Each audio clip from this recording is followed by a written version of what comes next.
Vous savez, l'histoire, ce n'est pas toujours quelque chose de poussiéreux enfermé dans les livres. Parfois, c'est un souvenir bien vivant, qui attend juste d'être redécouvert. Et c'est justement l'histoire d'un de ces souvenirs qui a été ravivé il y a très peu de temps, grâce à une découverte, une découverte tout à fait exceptionnelle. Tout commence aujourd'hui, ou presque. On est avec Avital Rabinovitz-Spray, qui tombe un peu par hasard sur un tout petit carnet.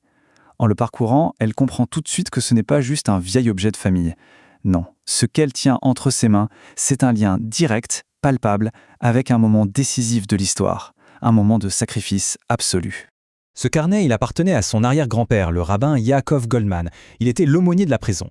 Et à l'intérieur, écrite à la hâte, au crayon, il y a les toutes dernières paroles de deux combattants de la résistance condamnés à mort. C'est un témoignage brut, poignant, saisi quelques heures à peine avant leur fin. Alors, replongeons un peu dans le contexte. On est en 1947, en Palestine, sous mandat britannique.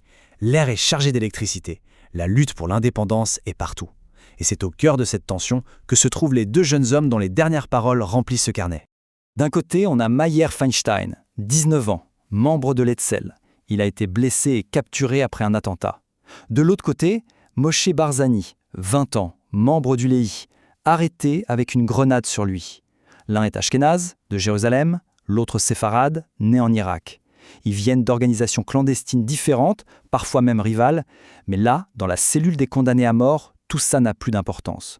Ce qui les unit, c'est leur destin et leur incroyable détermination. Il faut comprendre que leur condamnation s'inscrit dans une période très sombre, qu'on a appelée l'ère de la potence. Pour les Britanniques, la pendaison, c'était un moyen de réprimer la résistance juive. Sauf que, au lieu de créer la peur, ça a surtout renforcé un sentiment de défi, et presque de martyr. En plus, quelques jours avant, 4 de leurs camarades ont été exécutés en secret. Autant dire qu'ils ne se faisaient aucune illusion sur ce qui les attendait. On se retrouve donc dans la prison centrale de Jérusalem. Il fait nuit, les heures sont comptées. Feinstein et Barzani sont vêtus de combinaisons rouges, l'uniforme sinistre des condamnés. Depuis leur cellule, ils peuvent voir la potence dressée là, pour eux. Mais dans leur tête, un tout autre scénario est en train de se jouer. Et c'est là que leur histoire devient vraiment incroyable. C'est l'audace de leur plan.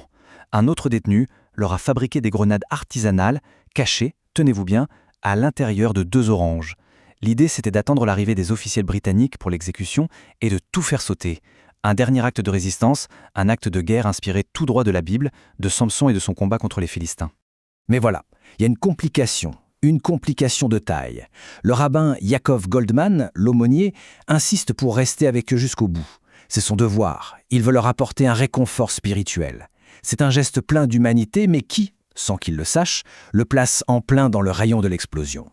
Pour Feinstein et Barzani, c'est un dilemme moral absolument terrible. Comment pourraient-ils faire du mal au rabbin ? C'est impensable. Leur plan, leur dernier acte de défi contre l'ennemi, se heurte de plein fouet à leur refus de blesser un frère. Ils doivent tout remettre en question. Alors que leur plan est sur le point de s'effondrer, la conversation avec le rabbin prend une toute autre tournure. Sans rien lui dire de leur intention, bien sûr, ils commencent à discuter avec lui de la nature même de leur mort. Une discussion profonde qui touche à la halakha, la loi juive. Avec beaucoup de finesse, Feinstein va poser la question au rabbin Goldman. En gros, il demande si refuser de demander la grâce, ce que les organisations clandestines interdisaient formellement, peut être considéré comme un suicide et donc comme un péché grave aux yeux de la religion. Et là, la réponse du rabbin est absolument cruciale. Évidemment, il ignore tout du plan des grenades. Son seul but est d'apaiser leur conscience. Il leur explique que se donner la mort n'est pas systématiquement un péché, que dans certaines circonstances extrêmes, ça peut être considéré comme un kiddush Hashem, une sanctification du nom de Dieu. Et pour appuyer ses dires, il leur donne 2 exemples bibliques très puissants. Le roi Saül qui se jette sur son épée pour échapper aux Philistins, et Samson lui-même. Sans le savoir, il vient de leur donner la validation qu'ils espéraient.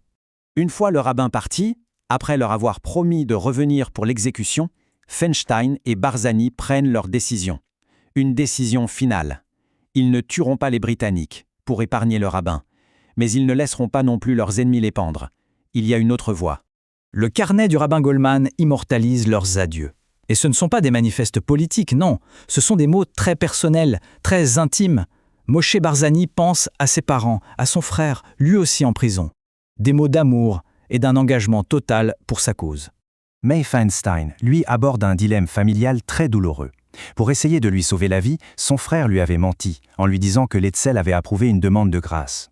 Dans ses derniers mots, il pardonne à son frère, et il demande à son organisation d'en faire autant. C'est un mélange bouleversant de principes inflexibles et de compassion familiale.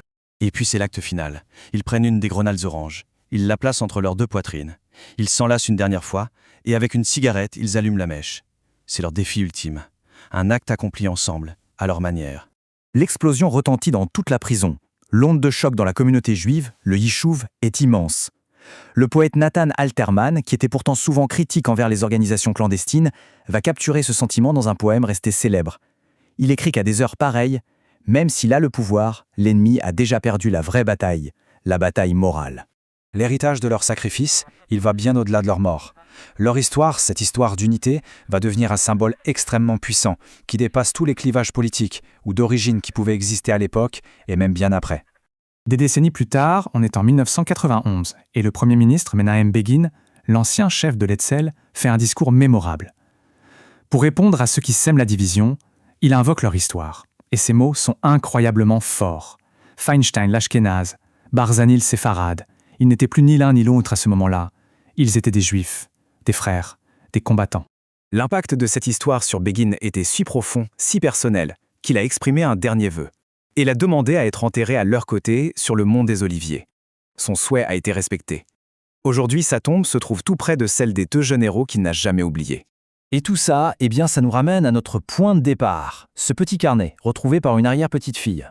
Grâce à cette découverte, leurs dernières paroles, leurs pensées intimes, ne sont plus juste des faits dans un livre d'histoire. C'est un témoignage direct, une mémoire vivante, transmise de génération en génération. Leur histoire de sacrifice, elle nous laisse avec une question qui est toujours d'actualité. Aujourd'hui, face à des défis qui sont bien sûr très différents, qu'est-ce que leur courage peut nous apprendre ? Sur l'identité, sur l'engagement, sur le sens du sacrifice ? C'est une question qui reste ouverte et qui mérite qu'on y réfléchisse.